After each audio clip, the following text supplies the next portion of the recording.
So basically all controls what we have in the center, we have, let's say, two screens for this electronic charts, two screens for the radar, two screens for this, three screens for something else. On the wings, we also have all of those things, but it's less duplicated, let's call it like that, because we are not spending a lot of time on the bridge wings, only in the final stage when we are approaching, or in the first stage when we are leaving the pier. So most basic things, because obviously it's not high speed, it's not a lot of fast movement once when we are approaching, or when we are going off the dock. How do we drive? Okay, this is this electronic charts. These days we don't use the paper ones anymore, not us only, but all other companies, international ones, so which are going on the high seas.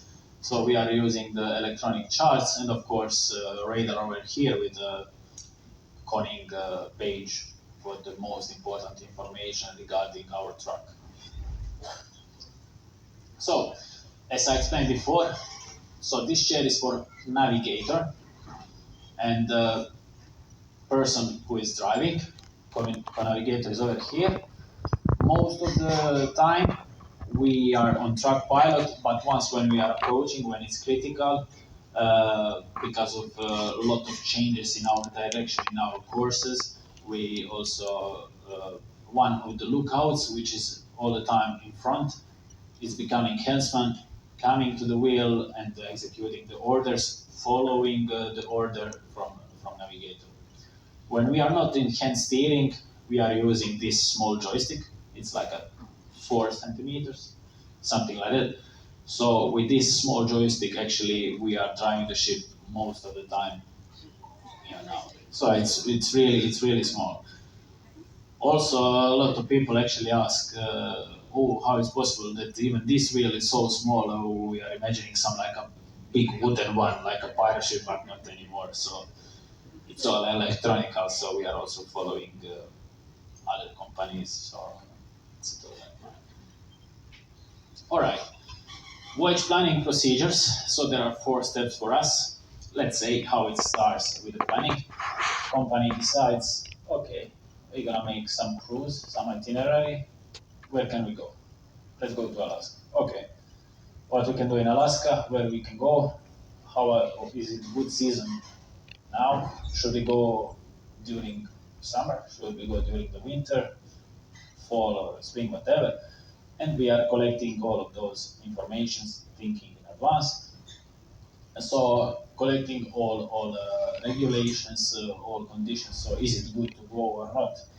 To have some plan overall. Later on, it's a planning when voyage planning officer, first officer, bridge manager, is the person who is actually preparing all passage plan regarding the timings, regarding the tides, currents, weather. So it goes everything into detail, watching the speed limits, speed restrictions, or discharging limits, etc. Once when that person, VPO, with planning officer, prepare the plan, there should be also a second checker, and captain at the end as a third person to check that plan, what voyage planning officer prepared, and when everybody is happy with the plan, with the passage plan, we are executing it, it's approved, and we are going that way. And of course, while we are on the route, we are also all the time monitoring in case of any changes, if in case that some of them missed something. But anyway, we are monitoring all the time while we are driving the ship. Over here, there is one thing what we have to do. It's required before every arrival, before every departure, we have to do briefing. So arrival briefing, departure briefing. Over here, there is a example of arrival briefing. Honestly, I don't know which port is over here, but I will try to explain what's written, what's shown over here. So that everybody is on the same page, that we are sharing the mental model, that we actually know what's going to happen in which moment. A new engine configuration prior to standby below time. Standby below time is a time when we are actually uh, finishing our sea passage, and from standby below and on, it's going maneuvering. So we are requesting new engine configuration because for the maneuvering, obviously we need to engage additional engines in case that we need it. So it's not service anymore, it's maneuvering. So over here, requesting new engine configuration, we are calling for standby below time and red manning when all bridge team should be there. As we are reducing speed, we are retrieving the stabilizers because below 10 knots there is no flow on them, so there is no much effect of the reducing the roll motion. We house the stabilizers. This is the pilot boarding ground. So pilot on board is somewhere over here. Regarding the Charles Echo Sounder alarm, we are setting the limit much closer because we are coming to the shallow waters, so we don't need additional disturbance from the alarm if we already know that it's safe if we are planning to go towards shallow waters. This is the last point, commit point, where if for any reason one of bridge team member is not happy for some reason to proceed inside, can raise the hand. Okay, I'm not happy. Why?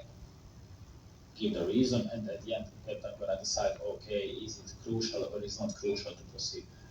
Let's say if we have a strong wind inside and our equipment is not enough to fight that weather, to fight that current, to fight that wind, it's making decision, okay, I think it's not safe, we will abort call, and this is the commit point, this is the last point where we are deciding if we are going inside or not. As we are going inside, if everything is okay, we clear away the anchors, so we remove the lashing in case that our propulsion thrusters or rudders for some reason stop work, so we can drop the anchors at any time and help ourselves to maintain position. And of course, reducing the speed 8 to 5 knots. Obviously, as we are when we are coming closer, we have to close all overboard discharges. So everything what we produce, let's say shower, human waste, whatever, cleaning the galleys, it all goes into tank. So we are not discharging anymore. Just to mention once again, once when we are discharging not directly, we are first cleaning through the MPR system, and then clean water goes outside, and that sludge is remaining, of course. And also, when we are getting closer, not closer than 4 nautical miles, we are stopping incinerator. So basically, whatever garbage we have, we can burn it into incinerator and dispose the ash once when we come alongside. These small ship shapes are just to have a close, how to say, imagination how we're gonna do. Of course, astern test full rudder movement because we are all the time going forward, but we also at some point we have to check if our propulsion astern is working properly or not. Weather observation and monitoring. So even before I started to work on board, there was something like this charts, which I think it's hard to understand. Actually, I didn't even try to understand them because it was already past for me when I came on board. I didn't even see them other than in school. So, uh, black and white chart of the area, and we have over here low, high pressures, fronts, whatever it is, and somehow it's hard to understand the movement of that pressure of how forecast what forecast is actually saying to us. Comparing to these days, we have different websites which we are comparing